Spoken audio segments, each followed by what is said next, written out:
Pemirsa, pelaksanaan penerimaan peserta didik baru PPDB tahun 2021 untuk sekolah negeri yang menerapkan sistem zonasi masih menjadi keluhan masyarakat. Bahkan kondisi satu desa yang tidak ada sekolah tentu akan kesulitan masuk jika ada pemberlakuan sistem ini.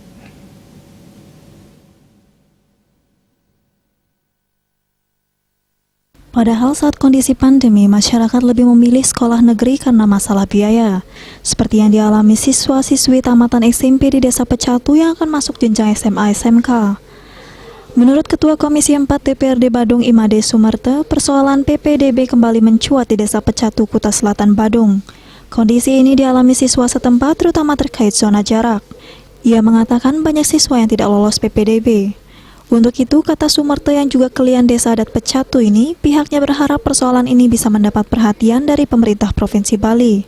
Karena salah satu jalur PPDB yang tidak terjangkau di Pecatu adalah zona jarak.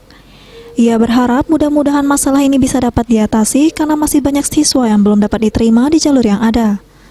Kondisi seperti ini menurutnya selalu dialami setiap tahunnya. Pihaknya berharap agar ada solusi, karena tekanan ekonomi selain itu wajib belajar 12 tahun juga agar bisa terpenuhi.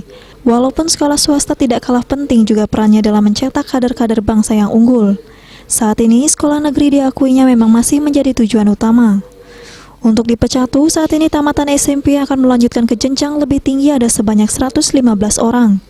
Dengan tidak adanya sekolah SMA atau SMK, bila menggunakan jalur zonasi sudah dipastikan mereka ini tidak akan diterima. Yudi Karnaidi, Bali Post melaporkan.